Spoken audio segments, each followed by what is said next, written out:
Hey folks, PC Outcast here. We are finally wrapping up the Divines series with Bellasaurus Gaming. Yeah, sadly this is the 9th one, Mara.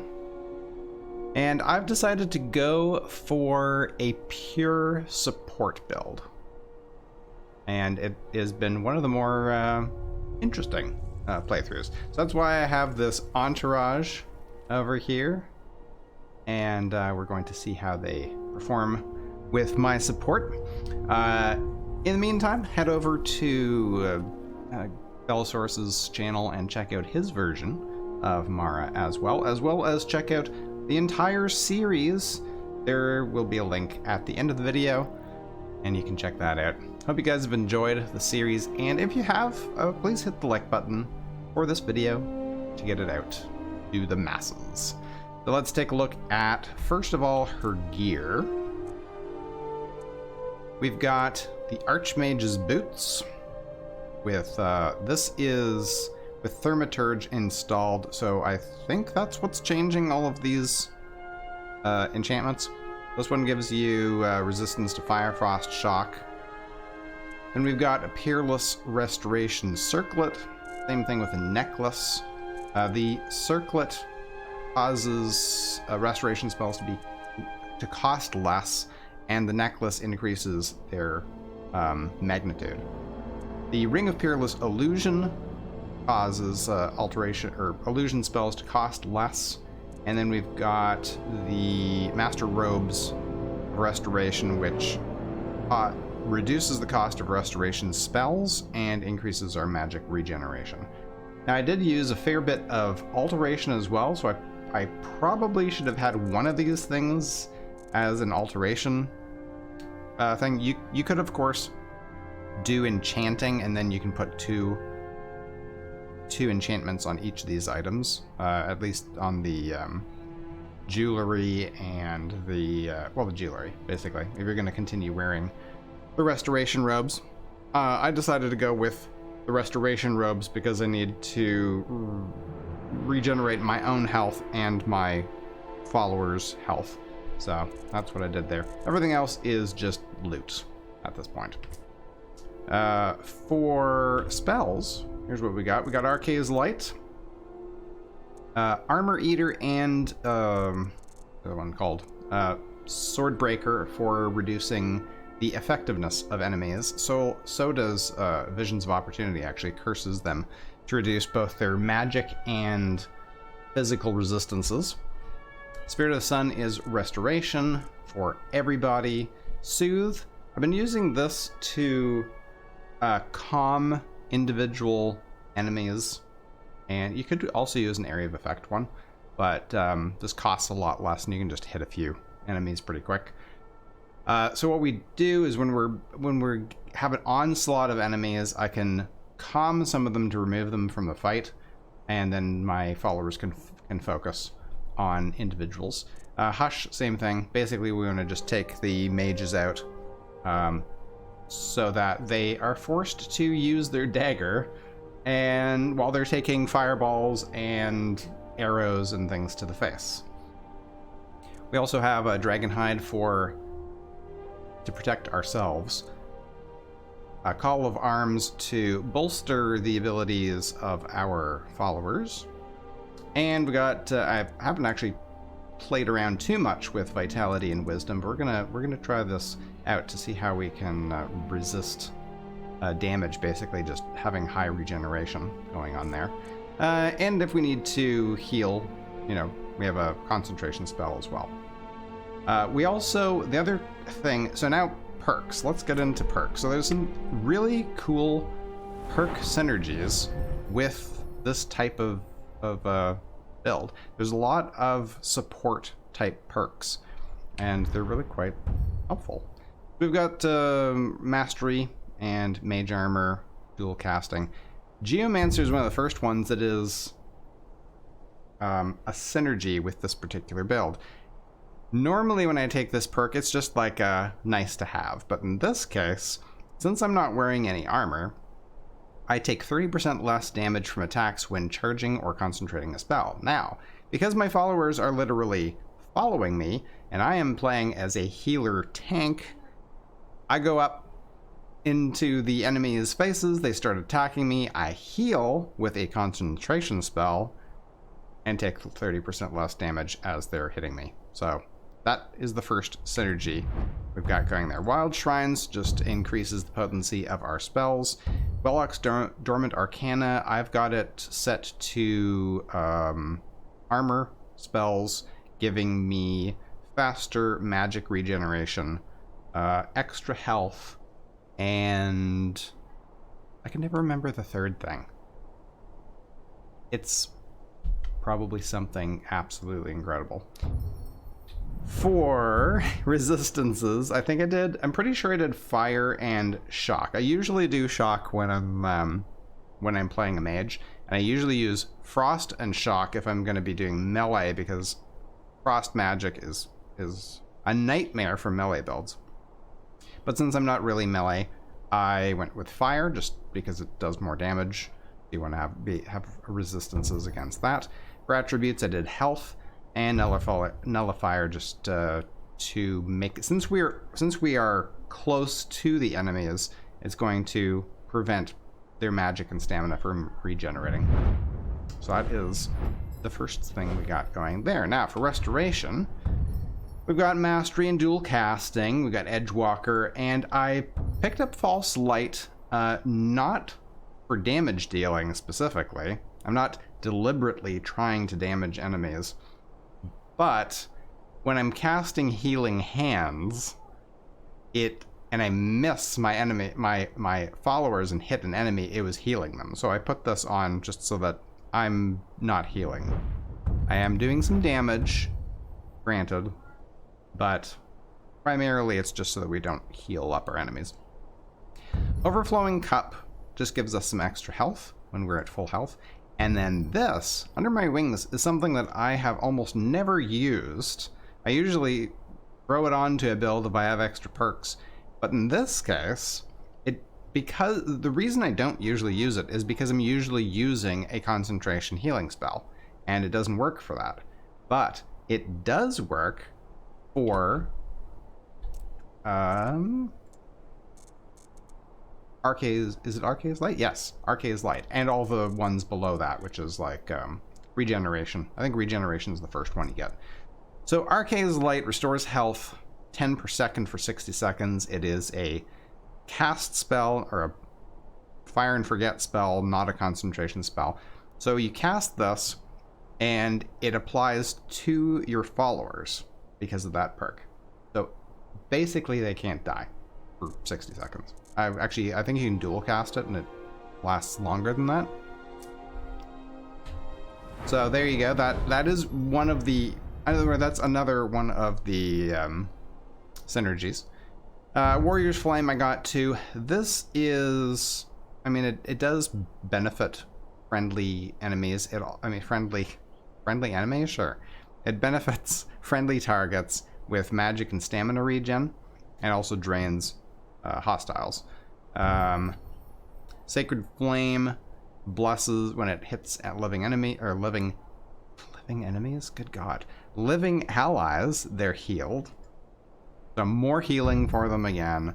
This one, when it blesses or curses a target, it increases or reduces armor rating and magic resistance. So that stacks with some of the other things that we're using for reducing enemy armor and magic resistance.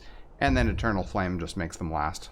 Makes it last twice as long. I would have taken Apotheosis, except I don't like once a day powers. I never use them. So if this was at will, then I'd probably use it. But there you go. And lastly, we got Illusion. We've got dual casting and mastery, of course. We got Dream Thief. I just went up to Fickle, or Master of the Mind went up there so that I can affect everything. And then we grabbed all of the stuff up the Commanding Presence route. So since our enemy, or our followers, are usually fairly close, I can't believe I'm just constantly confusing enemies and allies. Anyway, since our allies are usually fairly close to us, probably mostly within 40 feet, they get a boost to attack damage and crit chance. They also get a boost to armor and magic resist. They, as long as we're above 75% health, they are twice as powerful. And Protect Your God, which is something that I have had in previous builds, but I wasn't really getting hit. That didn't really help. This synergizes 100% with the healer tank build.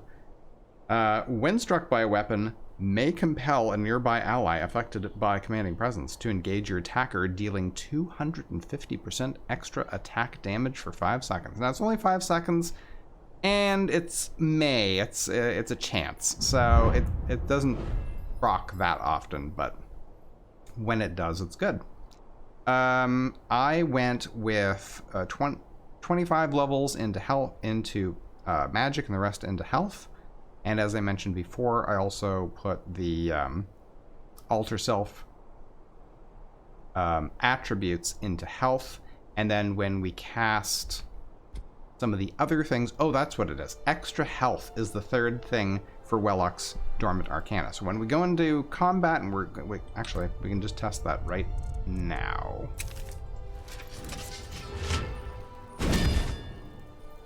Do we have extra health? No. Okay, so it's not, oh, it's extra magicka. There it is.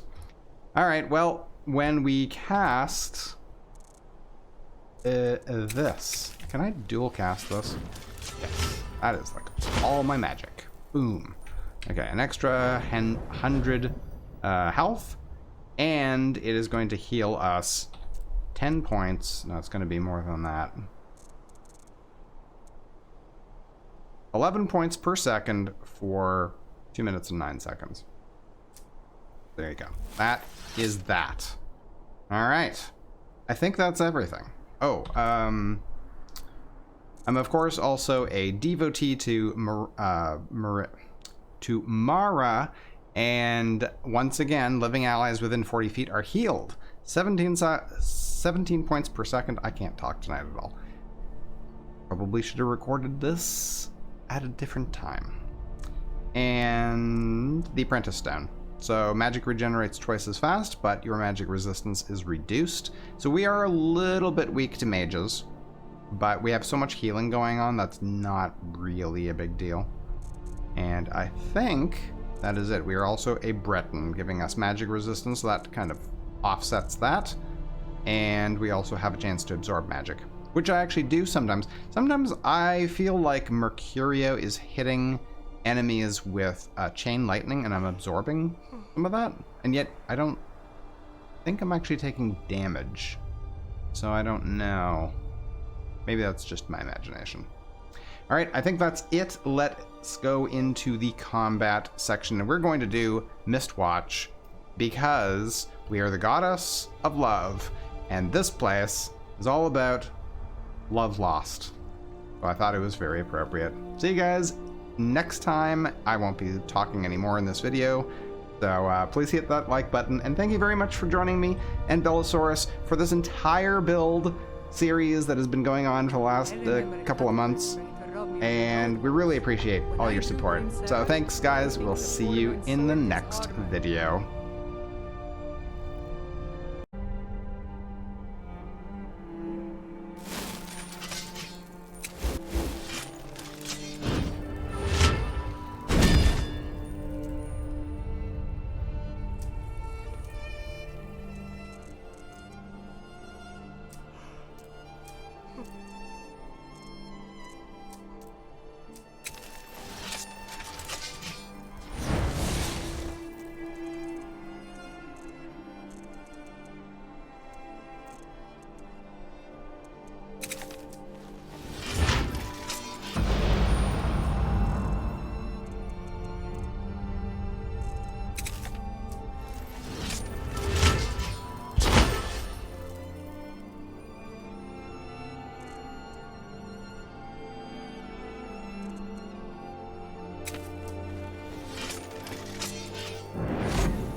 there?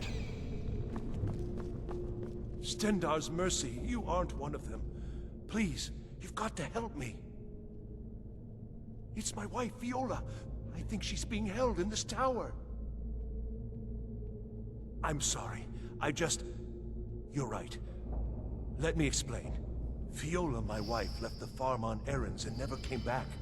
It's been months, and I've been searching for her since. I heard a rumor that these bandits were ransoming captives, so I thought she may be here. I managed to sneak past the guards and get this far, but I don't think I can go on. I'm no warrior. It's magnificent. Please, and I'm proud can you to look call for it her? home. Thank you. I don't have much, but I can give you some coin for the trouble. One of the guards dropped this key while I hid. I wager it'll come in handy for you. Please hurry.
I've really missed traveling like this.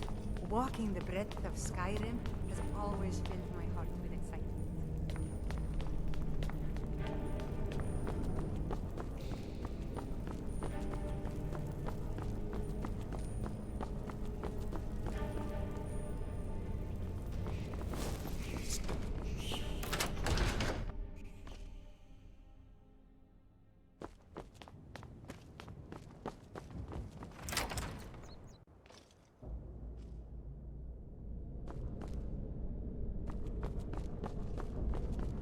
All right, Snowback.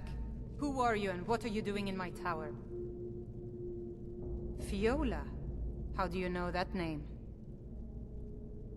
Krister? He's here? The fool's my husband. I'm Viola. Or I was, once. Don't you see?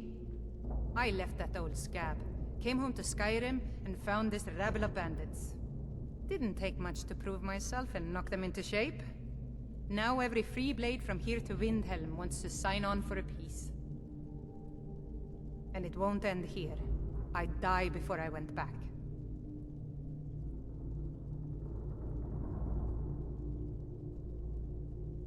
I don't know. I never expected the old bag to follow me so far. Just get rid of him. But don't kill him. I don't hate the man. I just want him to go back to his farm and forget about me.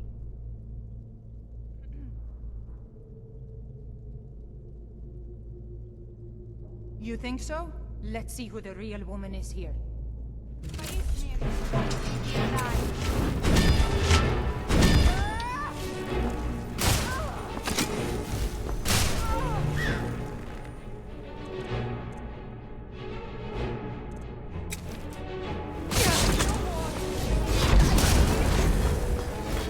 I'd spare you, for now. All right, Snowback. Who are you and what are you doing in my tower? All right, Snowback. Who are you and what are you doing in my tower?